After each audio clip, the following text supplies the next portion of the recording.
Varicose veins recover हो सकते हैं क्या? आपने कभी पैरों की स्किन के नीचे नीली, उभरी हुई, ट्विस्टेड सी नसें देखी हैं? कभी लंबा टाइम खड़े रहने के बाद पैर भारी हो जाते हैं, रात को क्रैम्प्स आते हैं या एंकल के पास स्वेलिंग रहती है? यही होता है वेरिकोज वेन्स का शुरुआती सीन।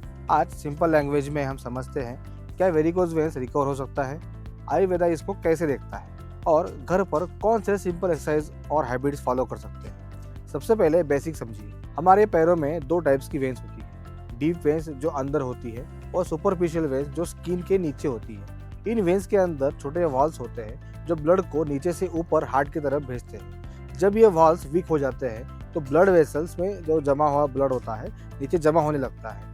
वेन्स स्ट्रेच हो जाती है, फूल जाती है और बाहर से विजिबल हो जाती है। इसी कंडीशन को वेरिकोज वेन्स कहते हैं। अब सबसे इम्पोर्टेंट सवाल, क्या ये ठीक हो सकती है?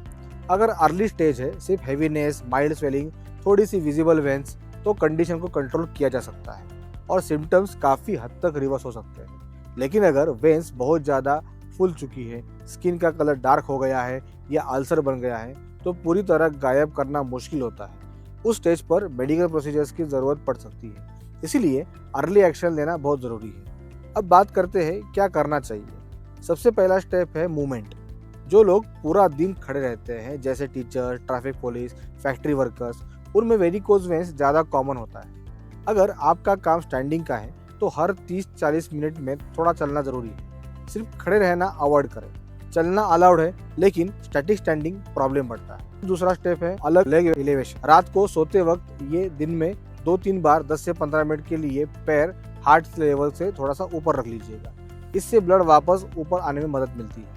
तीसरा स्टेप है कॉम्प्रेशन स्टॉकिंग। ये स्पेशल इलास्टिक स्टॉकिंग्स होते हैं जो वेन्स को सपोर्ट देते हैं और स्वेलिंग कम करने में मदद करते हैं। अब सिंपल एक्सरसाइजेस की बात करते हैं जो घर पर कर सकते हैं। सबसे इजी एक्सरसाइज है एंकल पंपिंग। सीधे बैठकर या लेटकर पैर की उंगलियों को अपनी तरफ खींचिए और फिर नीचे पुश कीजिए।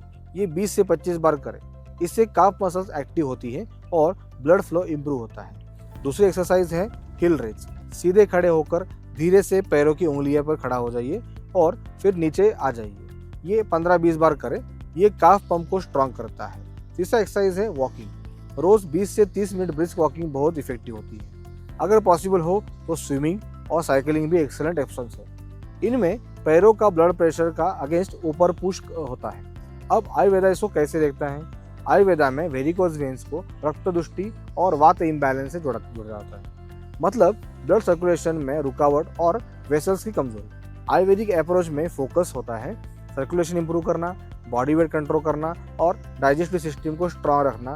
साथ साथ में इंटरनल डिटॉक्सिफिकेशन, हल्दी, गार्लिक जैसे natural anti inflammatory foods diet में इंक्लूड किए जा सकते हैं। हाई फाइबर डाइट लेना जरूरी है। Whole grains, beans, seeds, fresh vegetables, इससे कॉन्स्टिपेशन कम होता है जो वेरिकोज वेन्स को इनडायरेक्टली वर्सन करता है। कोल्ड और वार्म कॉम्प्रेशन भी हेल्पफुल होता है। पहले वार्म कॉम्प्रेस और फिर थोड़ा कोल्ड कॉम्प्रेस लेने से लोकल सर्कुलेशन इंप्रूव होती है। सबसे इम्पोर्टेंट प्रॉपर स्लीप और स्ट्रेस कंट्रोल भी जरूरी है। नर्व वीकनेस और पुअर लाइफस्टाइल भी वेन्स को वीक बना सकती है। याद रखिए, रिकवरी का मतलब सिर्फ वेन्स गायब होना नहीं होता। रिकवरी का मतलब है पेन कम होना, स्वेलिंग कंट्रोल होना, अल्सर से बचना और डेली लाइफ कंफर्टेबल बनाना।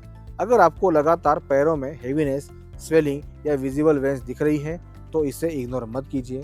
प्रॉपर इवैल्यूएशन और आयुर्वेदिक अप्रोच से मैनेजमेंट के लिए अपने नियरेस्ट माधोबा क्लिनिक या हॉस्पिटल से विजिट कीजिए। वहाँ लाइफस्टाइल करेक्शन, डाइट गाइडेंस और नॉन इन्वेजिव आयुर्वेदिक थेरेपीज के थ्रू सर्कुलेशन इंप्रूव करने पर काम कीजिए। जितनी जल्दी आप एक्शन लेंगे उतना ही बेटर कंट्रोल मिलेगा। अगर आपको ये इन्फॉर्मेशन यूजफुल लगी हो तो वीडियो को लाइक कीजिए। अगर आपकी फैमिली में किसी को वेरिकोज वेन्स है तो कमेंट में ज़रूर लिखिए और हेल्थ से जुड़ी ऐसे ही प्रैक्टिकल गाइडेंस के लिए चैनल को सब्सक्राइब करना मत भूलिएगा। धन्यवाद।